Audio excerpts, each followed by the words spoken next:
a short, gentle reminder. And then, inshallah, we're going to head into our breaking of our fast, our iftar, and then Maghrib, inshallah, together. So, we're carrying on from last week. Last week, we went over the surah that the Prophet ﷺ, he said is equal to 1/3 of the Quran, Surah Al-Ikhlas, right? The one that a lot of people sometimes feel bad, right? Oh, I only know Surah Ikhlas. I don't know much more than that. And then I mentioned that, subhanAllah, there was a story of the Prophet ﷺ and Abu Hurairah radiallahu anh. They were walking together one time, and the Prophet ﷺ, he heard a man reciting Qul huwa Allahu ahad. And then the Prophet ﷺ, he leans into Abu Hurairah and he says, Wajabat, ya Abu Hurairah. He says, something has become mandatory on that man. And Abu Hurairah, he says, Ya Rasulullah, what's become mandatory? And the Prophet ﷺ, he says, Jannah. Jannah has become mandatory on this person. Why? Because he loves Surah Al-Ikhlas so much. These short surahs, by the way, the one common theme I want all of you to kind of think about when it comes to these shorter surahs in the Quran. Has anybody ever had to write something in a short amount of space that if they wanted to, they could go on for pages and pages about? The reality is, when you have to kind of condense your message, the language becomes that much richer. Does that make sense to you guys? So you don't have 285, 286 verses. You have like 3 or 4. So the language has to be that much more expressive and beautiful. So that's what you find in Surah Al-Ikhlas, Surah Al-Falaq, and Surah Al-Nas. Today, inshallah, we're going to be tackling Surah Al-Falaq. Surah Al-Falaq is very interesting. Why? Because it comes from a very interesting story.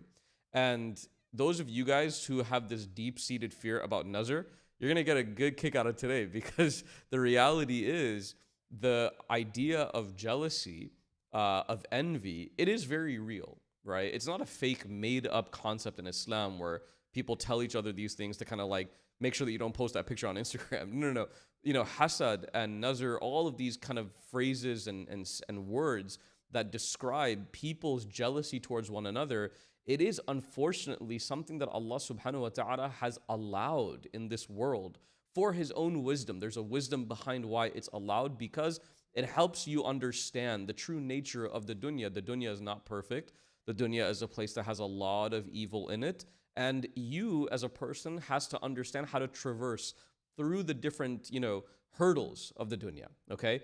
And so the general story behind Surah Al-Falaq is, one time the Prophet ﷺ, he was just kind of, he was with Sayyidina Aisha radiallahu anha, and she said she noticed that the Prophet ﷺ was becoming very, very, forgetful of certain things that he would normally do very normally, very regularly. And so she would ask him, what's going on? And he would say, I don't know. I don't feel the same. I don't feel good. And so, subhanAllah, that evening, the Prophet ﷺ, he had a little bit of a dream. And he woke up from that dream and he was explaining to Aisha radiallahu anha what he saw. And he said, in this dream, I saw that there were 2 men that came to visit me. One was sitting at my feet and one was sitting near to my head. And they were speaking to each other and they said, what happened to this man? Talking about the Prophet ﷺ. And one of them said back to the other, they said, he has been affected by the jealousy or the envy of somebody else, and they have done some sort of evil upon him, sallallahu alaihi wasallam. And so, long story short, the Prophet ﷺ, he woke up and he, subhanallah, something very beautiful is that he says that no prophet, no person, no messenger has ever been given something the likes of 2 surahs in my life. And those 2 surahs are قُلْ أَعُوذُ بِرَبِّ الْفَلَقِ and قُلْ أَعُوذُ بِرَبِّ النَّاسِ. If we have these 2 surahs, by the way, in our kind of repertoire, our little, our forte of what we do and what we say and what we memorize and what we remember and what we implement in our lives, these 2 surahs are extremely powerful surahs. They protect you. They're literally called, in Arabic, they're called mu'awwidhatayn, the 2 that protect, the 2 that you seek refuge in. That's what قُلْ أَعُوذُ بِرَبِّ الْفَلَقِ and قُلْ أَعُوذُ بِرَبِّ النَّاسِ, they do.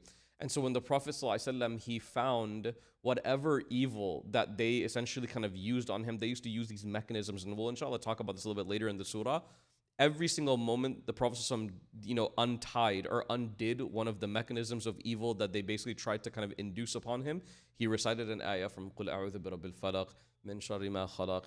Alhamdulillah, the Prophet ﷺ was freed. Now, there's a whole kind of conversation about how is the Prophet of Allah, a man who literally is the most pious that's ever lived, how is he affected by the jealousy of other people? What do you guys think? Anybody have any thoughts on this? Because like an average person like you and me, we can understand, right? There's so many skeletons in our closet. We're definitely far from perfect. We can get affected by things. Why do you think the Prophet ﷺ was affected by, the jealousy and the envy of other people? What's the wisdom behind this from Allah subhanahu wa ta'ala? Anybody want to take a shot? Yeah. Yeah, very good. Everything that was lived by the Prophet ﷺ was lived as an example for us.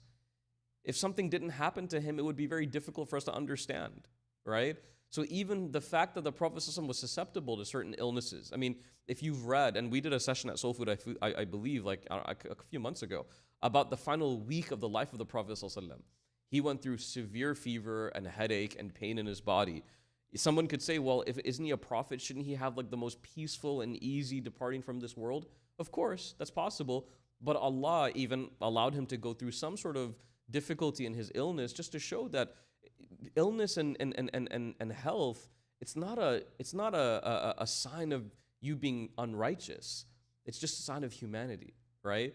There's this and we're gonna kind of really just pull apart and almost dissect a lot of cultural nonsense, right? Cultural nonsense. If you're getting sick, if something bad that's happened to you, that means that Allah doesn't like you. That means Allah is mad at you. Nazar ho gaya, like take that picture off Instagram. Like, no. You can't conclude those conclusions. Why? Because health may actually be, subhanAllah, a blessing from Allah subhanahu wa ta'ala. If you go through an illness, it could quite literally be Allah subhanahu wa ta'ala shedding sins away from your soul, right? That cut that you got, that paper cut, that stubbing of your toe that felt like the worst thing of all time. I mean, that could have been Allah subhanahu wa ta'ala alleviating you from certain sins that you accumulated over your years, right? So we never chalk up, difficulty or, challenges in health or mentality, whatever it may be. We don't ever chalk that up to immediately that Allah subhanahu wa ta'ala is angry with me, because it could quite literally be the opposite, that Allah subhanahu wa ta'ala is teaching me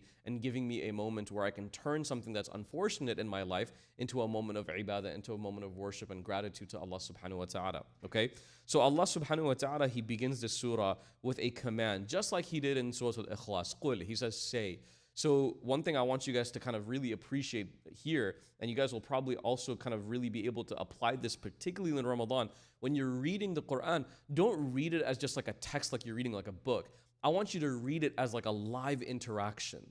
Think about how it was revealed. The Quran was not a book. It was not something that was written by an author that then got published to the masses. The Quran came down bit by bit, word by word, phrase by phrase, verse by verse. And it was a direct response to certain circumstances in the life of the Messenger ﷺ. So it was a live text. It was a live revelation. It was not a revelation that was compiled all at one time. It was going through 23 years. How many things can happen through 23 years? How many of you guys are 23 in here right now? Raise your hands. So some of you guys, right? Some of you guys are 23. Some of you guys haven't reached that stage in your life yet even. So think about how many things can happen in 23 years. How many things happen in 1 year, right? And so think about 23 years of revelation of all the context that happened in his life, subhanAllah, at that time. So Allah, He begins and He says, قُلْ أَعُوذُ قُلْ أَعُوذُ Say, I seek refuge. Guys, the first thing that the Quran teaches us is that you have to reach out to Allah. You have to reach out. You can't sit back and expect miracles to happen. We talked about this a little bit last week. Because a person who sits back and says, well, I'm just going to wait for things to happen to me, that's a person who's arrogant.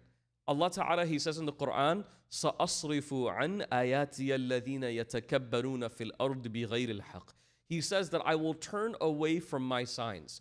سَأَصْرِفُ عَنْ آيَاتِيَ الَّذِينَ يَتَكَبَّرُونَ فِي الْأَرْضِ I will turn away from my signs people who are arrogant in this world, because they act like they don't need me. They act like they don't really care for me. They don't act like they have any sort of need in their life for Allah. So for those people, have you guys ever seen people who have tremendous blessings right underneath their nose and they don't even recognize it? Like they're complaining to you, hey, this is wrong, this is wrong, this is wrong. I have this problem and that problem. I always say this, subhanAllah, one person's complaint can easily be another person's greatest blessing, right? You think about whenever you complain, how unfortunate would it be for a person to complain about their parents to a person who never had the ability to have parents?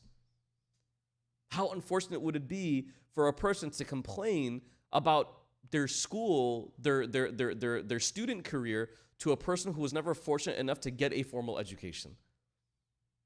How wrong would it be for a person to complain about their kids when the one that they're complaining to is a person who never had kids in their life? So you see, when we flip the perspective, when you flip the narrative a little bit, you start realizing, subhanallah, how wrong was it of me to consider some of my problems to be real problems? And subhanallah, the whole situation in Gaza ever since last year, October 7th, that really kind of brought into light a lot of people's realities, right? Like, I complain about certain kind of inconveniences in my life. When I watch a video of a kid, subhanallah, who lost both of their parents in like a span of one day, they lost like their home in a span of a few hours. Man, I'm not saying that you should kind of trauma compare. Everyone's problems are individual to themselves, but at the same time, there is a reality of being able to gauge a spectrum, right? That I have to be able to appreciate that if Allah has exposed me to certain real problems in my life, I have to be able to say, subhanallah, honestly, I got to really kind of calibrate. I got to calibrate where I am in my life. So Allah, He says, قُلْ أَعُوذُ, seek refuge. In what? The natural question is what? بِرَبِّ الْفَلَقِ. You're supposed to seek refuge in Allah, the Lord, Rabbil Falaq. The word falaq is very interesting. Do you guys see the translation up here? It says daybreak. I'll tell you guys why that's interesting. There's a very poetic reason as to why Allah calls Himself Rabbil Falaq. You're never gonna, inshallah, sometimes we go through these surahs, Rabbil Nas, Rabbil Falaq, Qul Huwallahu Ahad, and we just say them almost like monotonously, like we don't really even think about the meaning. Inshallah, after today's conversation, next time you recite Surah Al-Falaq will never be the same for you ever again because you're gonna think deeply about this thing. So falaq, the word falaq, it means daybreak, but what it means is the splitting of the darkness of the night and how the daybreak, the dawn, basically comes out of that night. It doesn't happen all at one time. It's a transition, right? So I want you to think about sunset and sunrise. Imagine if Allah subhanahu wa ta'ala just basically, and again, Allah, kun fayakun. If Allah wanted something to happen, it could happen. Allah could easily make complete darkness into complete light within 1 millisecond. And all of a sudden, you would go from just pure dark to absolute sunlight, and it wouldn't have any effect on Allah subhanahu wa ta'ala. But it is of the mercy of Allah subhanahu wa ta'ala that He allows a transitionary period. You get to witness something like the sunrise. Y'all ever appreciated a sunrise before? A really beautiful one in like a really beautiful setting? Or even a sunset, right? Maghrib time, you've been on like vacation or you're out, traveling somewhere outside of Dallas, because in Dallas you can't really get that. But for some reason, Dallas is the most beautiful sunsets of all time, even though we're the most weirdest, like ugliest nature place of all time. But that sunset just hits differently, subhanAllah. So the appreciation factor is that Allah allows you to witness like a process. I want you to think about that process. Why did Allah subhanahu wa ta'ala allow, pregnancy to be 9 months? Why did Allah subhanahu wa ta'ala allow kids to grow up from infancy to toddler to like young kids, then to normal age kids, and then preteens, then teens, and young adults, and then normal aged adults, and then elders and seniors? Why is that whole cycle in life so transitionary? It's because Allah wants you to appreciate this process. Nothing's supposed to happen right away. If anyone in here ever gets frustrated about like why the wait? Why the wait? When am I going to start actually working? Anybody ever thought of that in school? You're like, oh God, I'm so tired of being in like biochem labs, the worst, right? Like, when am I going to apply this stuff? When am I going to start making money? When am I going to start like getting my own place and doing my own thing? When's that going to happen? When am I going to get married? So everyone's like, yes, that one. Talk more about that. Everything happens in its due time. We should actually, subhanAllah, in Islam, there's a lot of lectures about like the virtues of marriage. I actually think we should talk about the virtues of being single sometimes. Seriously. No, you should, because there are things that you can do before that responsibility comes to you, right? Before you have children. Isn't there a stage sometimes of married couples before they have children? And there are people who make them feel bad. Why don't you have any kids yet? A'udhu billah. There's a reason why Allah allows you to go through the process that you go through. You may be a person who graduated from your classes in college in 3 years. Like you finished college early, and and some of y'all might be like super seniors, year 5, year 6. I mean, I understand it. There's kind of like this ideal goal, but at the same time, don't ever think to yourself that, yeah, everything has to happen right at this time. There's a process. This is the sunnah of Allah subhanahu wa ta'ala. So don't ever rush yourself. قُلْ أَعُوذُ بِرَبِّ الْفَلَقِ. Allah calls himself the Lord of the daybreak. The day, the sun that splits the darkness of the sky and comes out and allows you to appreciate that transition between dark and light. If dark and light were just 1 second of a difference, you would never appreciate, wow, subhanAllah, I see the light coming in. And think about the symbolism, even like for spirituality in your own life. Sometimes you go through a period of darkness, and then Allah subhanahu wa ta'ala gives you small little bits and pieces of ease and relief. Imagine if all that relief just came all at once. What are some of the side effects? You may not appreciate it. You may appreciate a few small, y'all, anybody in here appreciate small W's throughout a day? That's what matters. It's not all about that big win.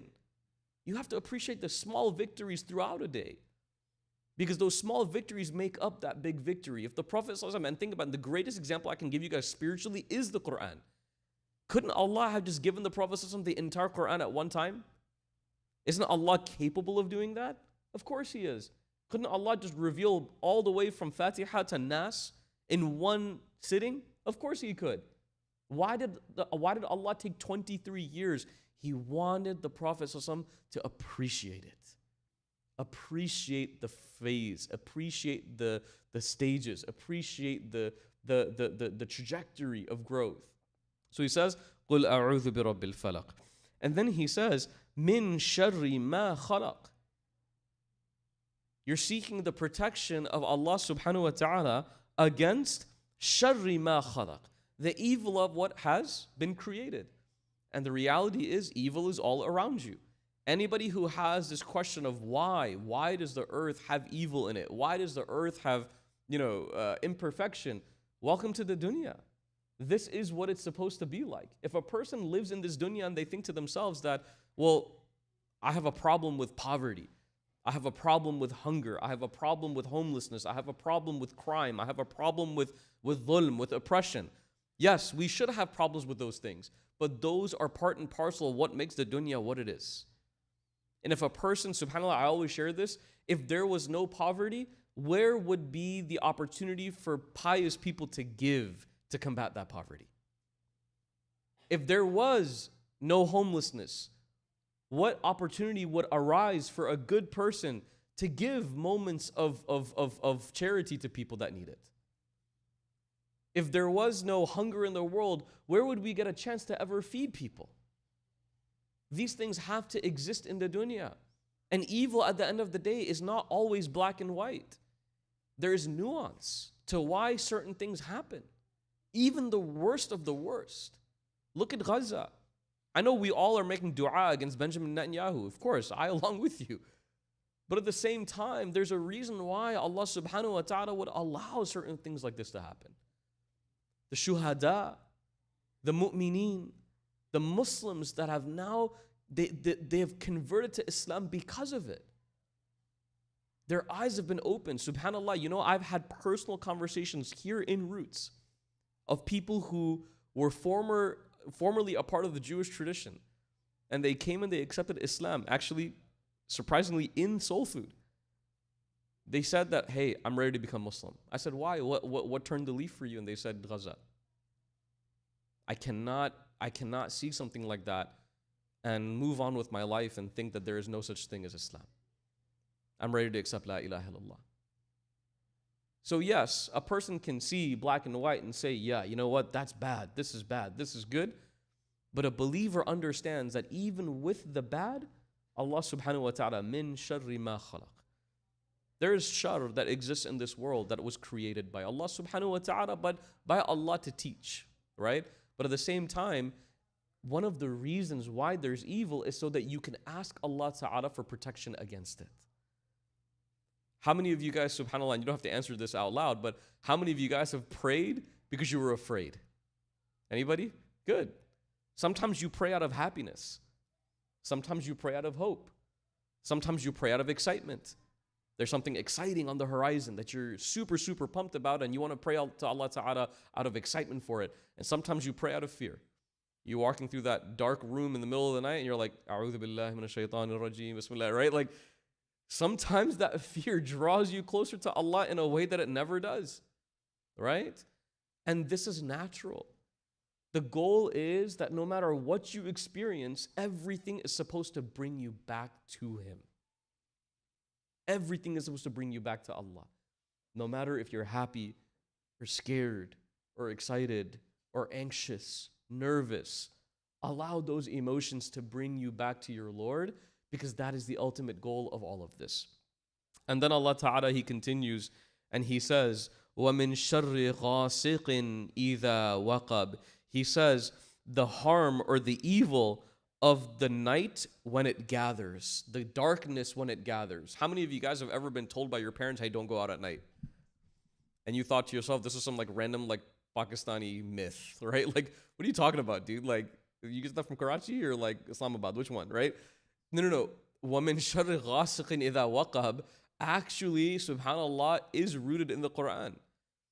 That there is a reality. By the way, ghasiq, the word ghasiq means the darkness of the night. The darkness of the night, ghasiq, right? It means like when there's clearly a difference between the light during the day and the darkness of the night. And waqab means when it kind of completely covers something. So the darkness of the night covers things. And this is why, by the way, the Prophet ﷺ, he would say that there are times in your day to do things, right? There's a reason why Isha happens at a certain time. Because the Prophet ﷺ, after Isha was over, he would call it. He would be like, you know what, this is my Isha, and I'm going to go home, and I'm going to kind of just like wind down my day. And sometimes the unfortunate thing is that we flip it. We make like socializing only a nighttime thing. And it's almost like opposite now, where like people sleep in the day and like they go out at night. And Allah reminds you in the Quran that there are certain realities to evil that exist in the evening. You want me to share something with you guys that's kind of a little bit kind of eye-opening?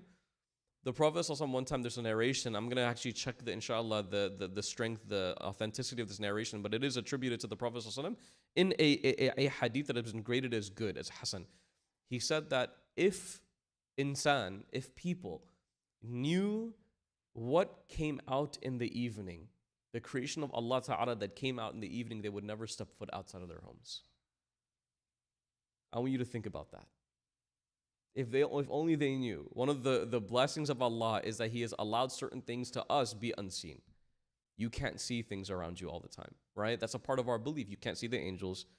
You can't see jinn. You can't see shaitan. You can't see certain things in your life.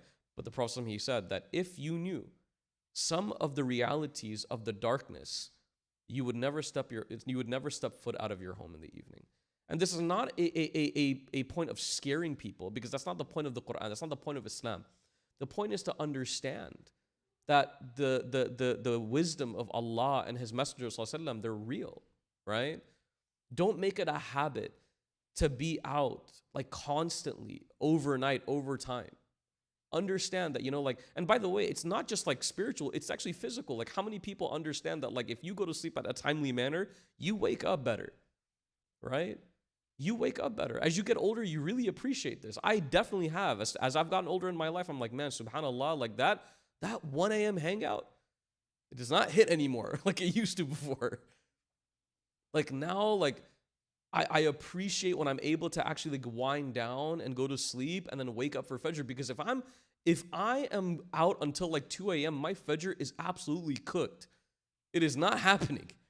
I am not waking up for that. And this is why, by the way, like people's Ramadans is very interesting, right? Because Ramadan, sometimes like you're almost forced to engage in some late night worship, but it's also a challenge to the believer to make sure that like you're not going to Saifani until 4 a.m., right? You're not out at the Yemeni coffee shops like that brother makes TikTok videos all over our For You pages, right? Like, you're not out until like 2 a.m., brother skipping Taraweeh, right? Like, inshallah, you're praying 8, right? And then after 8, you might be, inshallah, maybe saying salam to a few people, grab a cup of coffee. No one's hating on that. But don't make the focal point of your nights and your days just to hang out. There'll be time for that. Ramadan, as much of it as it is a communal experience, it is always about Allah first. If Allah is being sacrificed for the sake of your hangouts, that means that your Ramadan equation is not working. You spend time with people so long as Allah subhanahu wa ta'ala is not neglected. If you can spend time with people at the same time, waking up for Fajr, making sure you're doing a little bit of tahajjud, making sure that you're eating your suhoor properly. Those of us who are on like that water suhoor diet, like may Allah ta'ala help us, right? That like 6:30 water chug, right? Like you're some sort of like workout freak. You're like chugging a gallon of water before Fajr comes in. No. Allow yourself to appreciate the experience, right? And a part of that is making sure that you're not spending your time out in the evening and just kind of wasting it away, right? وَمِن شَرِّ غَاسِقٍ إِذَا وَقَبْ. Okay? And then Allah Ta'ala, He continues and He says, وَمِن شَرِّ النَّفَّاثَاتِ فِي الْعُقَدِ. Now check this out. This is really particular and specific. The specificity of verse number 4 is Allah is talking about something very, very obvious in this ayah, which is the reality of black magic, the reality of people who unfortunately use creation of Allah subhanahu wa ta'ala against each other. So there is a reality to black magic in our world. We understand this. There are people, and I'll tell you the root of black magic, by the way, guys. It's very simple. The simplicity of black magic is that certain people, unfortunately, they think that they are controlling certain things, but in fact, those things are actually controlling them. Okay? And shaitan, by the way, is very, very conniving and very clever. Shaitan can convince a person that, hey, man, if you worship me, if you ask me for things, I'll do them for you, and I'll do them for you real quick. All you have to do is just reach out to me. And what that person does without realizing is that person takes whatever they were supposed to do to Allah and they do it to something that's evil. They're supposed to be making dua, but they try to shortcut it and they start worshiping something evil. And this is why Allah subhanahu wa ta'ala, He says, وَمِن شَرِّ النَّفَّاثَاتِ. The word nafatha means to blow, like very lightly. Fil uqad. The word uqad means knots. A very common form of black magic, especially at the time of the Prophet ﷺ, is basically like tying knots around objects, and then they would basically like whisper evil into it. And the shayateen and the evil entities, the jinn and shayateen that would hear this kind of evil intent, this malintent, they would be attracted to that evil, and they would go to this person who is miserable, and they're hoping in the help of shaitan over the help of Allah, and they would offer their help to this person. And the person would get carried away, and they would say, yeah, I want whatever that person has, I want that to be taken away from them. And this is why, by the way, and we'll talk about this in just a second, the greatest emotion that shaitan feeds off of in this dunya is the emotion of jealousy. It's the emotion of jealousy without a shadow of a doubt. And this is why the Prophet ﷺ would advise so heavily against it. And this is why at the very end, he says, وَمِن شَرِّ حَاسِدٍ إِذَا حَسَدٍ. And from the evil or the harm of the envier whenever they envy. You know, one of the most particular things about this last verse is the word إِذَا. Allah Ta'ala doesn't say, and from the evil of the envier, if they envy. What does the Prophet say? Or what does Allah say? From the evil of the envier, when they envy. Envy and jealousy sometimes are not things that you can control. If somebody is your hater, they're going to be your hater regardless of what you do. Sometimes you fan the flames a little bit. But like, if a person has evil intent and they have evil thoughts, that's their own struggle that they have to own up with Allah subhanahu wa ta'ala. But what Allah wants you to understand is, don't always question, why did it happen to me? It happened to the Prophet ﷺ. You don't think that there were people who are envious of the Prophet ﷺ? There were literally narrations in Medina of hypocrites who would sit in the back of the Prophet ﷺ's masjid. Imagine this. They would sit in the back of the Prophet's masjid, in Masjid Nabawi, and they would be like, man, look at that guy up there. Who does he think he is? Telling people how to live their life. telling people what to do. And you realize that it's not just like pure hate because of what he's saying. It's hate because they're jealous of who he is. By the way, the first form of jealousy is from Shaitan himself. When Allah told Shaitan to bow down to Adam alayhi salam, and Shaitan said, no, I'm not going to bow down to him. You made me out of fire and you made him out of clay. A lot of us think that like that was pure arrogance. By the way, you know something, subhanAllah, is interesting to me? Arrogance is like an offshoot of jealousy. When a person is arrogant, because arrogance by logic actually makes no sense. You know why? Who is to say that like my skin color is better than yours or yours is better than mine? Or like my career is better than yours and yours is better than mine? Who's to say that your clothes are better than mine and my clothes are better than yours? These are all completely subjective points of view. Y'all ever seen like an article of clothing that was super lame one year and like the year after it became the thing? So who's dictating that? It's all subjective to culture and what you live around, right? So arrogance is very, very fickle. But where arrogance comes from is this idea that I want the attention that that person might get. And I'm afraid that if that person has the attention or if that person has something that I want, then automatically I'm not going to get it. And this is why, by the way, hasad is envy and jealousy of a different level, because it is possible, by the way. Have any of you guys ever like admired somebody for something that they had? Like, mashallah, this person has whatever, right? They have like a career that I aspire to achieve one day. They have like a lifestyle that I admire, that I respect. I would also like that for myself. That's not hasad. That's something that the scholars, they call ghibta. They say it's like a form of like admiration and emulation that sometimes is like, man, I also wish I had it. But the kick here is that you don't want that to be taken away from that person. You don't want it to be taken away from them. I can admire like a car that somebody has and say, mashallah, you know, inshallah, one day I'll work hard and I'll try to save up money. I also want that, but I don't want to be taken away from them. Hasad is a type of evil where you want that blessing that you see on someone else, you want it to be ripped away from them and you want it to be given to you and you only, because you, at the end of the day, you don't like the blessing, you like the attention that that blessing brings. And this is why my honest advice to myself before anybody else is make sure that you appreciate the blessing and not the feeling of attention your blessing gives you. It's very dangerous, right? I'm sure you guys have seen this, man. SubhanAllah, I talk to my mother about this sometimes. I'm like, Mom, you got to be like appreciative of like your kids and not showing off your kids, you know? Because also, like, especially when human beings are the subject of these conversations, it makes the human being feel very worthless. You're just a person that gets tossed around to show off to other people, right? You're like, hey, come here, Ahmed, tell your grandmother what you did the other day. Amazing, right? Like, no. You're just showing off the blessing. You don't appreciate the blessing itself, right?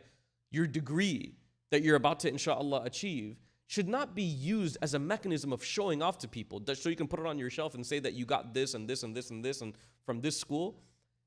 Use that blessing to benefit you and the people around you. That's the purpose of blessings. The ni'mah of Allah is so that you can, number one, appreciate the ni'mah itself, and also at the same time appreciate Allah Ta'ala for giving you that ni'mah. So at the end, Allah subhanahu wa ta'ala says, وَمِن شَرِّ حَاسِدٍ إِذَا حَسَدٍ. I ask Allah subhanahu wa ta'ala for protection from the evil of the envier when they envy. So one thing I want you guys to do practically, by the way, subhanAllah, this is why the Quran is so beautiful. So in the beginning, you see where Allah says, قُلْ أَعُوذُ بِرَبِّي. So now what you want to do is basically take this part, قُلْ أَعُوذُ, right? This part right here, بِرَبِّي. And now I want you to plug it into the rest of the ayat. قُلْ أَعُوذُ بِرَبِّ الْفَلَقِ. قُلْ أَعُوذُ بِرَبِّ الْفَلَقِ مِنْ شَرِّ مَا خَلَقَ. قل أعوذ برب الفلق من شر غاسق إذا وقب قل أعوذ برب الفلق من شر النفاثات في العقد ومن شر حاسد إذا حسد. Because at the end of the day, the focal point of this surah, and I know sometimes it gets distracting about black magic and evil and envy and, you know, the darkness of the evening, the goal actually is right here. قل أعوذ بربي. Oh Allah, I seek your refuge. Oh Allah, I seek your help. You know, there's a very beautiful, if anybody ever gets a chance, I want you guys to read Surah Al-Hijr. Surah Al-Hijr, there's a couple of verses in Surah Al-Hijr where Allah subhanahu wa ta'ala talks about the threat of shaitan. Shaitan, after he refused to bow down to Adam alayhi salam, he told Allah directly, he says, Rabbi. He called Allah Rabbi, which is kind of like, it's kind of oxymoronic, right? Because shaitan is like this being that tries to convince you that God isn't real. But shaitan is the same one that says, Rabbi, oh Allah, my Lord. He says, Rabbi, I am going to, فَبِمَا أَغَوَيْتَنِي, since you have led me astray. He blames it on Allah. He says, I am going to distract every single one of your creation away from you. And you know what Allah says in return to shaitan? Allah says, shaitan, you will have no power over them. He says, you will have no, and the word that's used is sultan. Allah says, shaitan, you will have no sultan over my worshippers, my ibadi, my believers, you will have no power over them. So don't fear shaitan. Don't fear evil. You should actually fear the one who created shaitan. You should be the one who's aware of the one who created evil, created shaitan, created jinn, created the angels, created the world. But Allah has given you a power that sometimes you don't realize that you have. I'll give you guys a narration here. Ready for this one? If you ever find yourself in your life to ever fear evil, there's a narration that mentions the moment the adhan is given. The moment the adhan is given, shaitan flees, runs away as though it is the most terrifying thing he's ever heard in his life. He is terrified of what you and I naturally love. You and I love Allah. You and I love salah. You and I love faith. You and I love good. Shaitan is afraid of all those things. So whenever you think about shaitan trying to deter you away from good and deter you away from Allah, he's not doing it because he's powerful. He's doing it because he's afraid. And being afraid is a form of weakness, and shaitan is the weakest of the weak. And you have power over shaitan because you have Allah Ta'ala on your side. This is the crux of Surah Al-Falaq. So inshallah, we'll wrap up with that because Maghrib Adhan will come in very, very shortly. We'll make inshallah a dua to conclude our session. We ask Allah subhanahu wa ta'ala for protection against evil in this dunya. We ask Allah subhanahu wa ta'ala to allow us to reach out to Him in every single emotion that we experience. We ask Allah subhanahu wa ta'ala to make us of the people who call out to Allah subhanahu wa ta'ala no matter what emotions are going through our hearts. We ask Allah subhanahu wa ta'ala to protect us from the evil and the envy of other people. We ask Allah subhanahu wa ta'ala to protect us from ever showing off to other people. And we ask Allah subhanahu wa ta'ala to make us of the people who are mukhlasin, the people who are sincere. We ask Allah subhanahu wa ta'ala to keep us far away from viewing the blessings of other people as opportunities for our own attention. We ask Allah subhanahu wa ta'ala to allow us to be people who truly appreciate the blessings in our lives. We ask Allah subhanahu wa ta'ala to use those blessings in order to benefit us and the people around us. And we ask Allah subhanahu wa ta'ala to protect us through the Quran. We ask Allah subhanahu wa ta'ala to allow the Quran to be something that is frequent upon our tongues. We ask Allah subhanahu wa ta'ala to give us energy and himma and irada to finish this month of Ramadan with beauty. We ask Allah subhanahu wa ta'ala to allow these middle 10 days and middle 10 nights of Ramadan to be days and nights of worship and acceptance. Ameen ya Rabbil Alameen. Subhanak Allahumma wa bihamdik wa nashhadu an la ilaha illa ant nastaghfiruka wa natubu ilayk.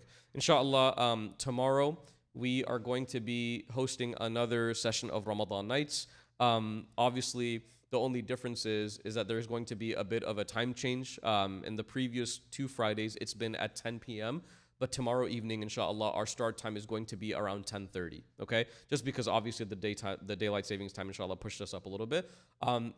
Tomorrow night, inshallah, we will be hosting Sheikh Yasser Burgess, inshallah. So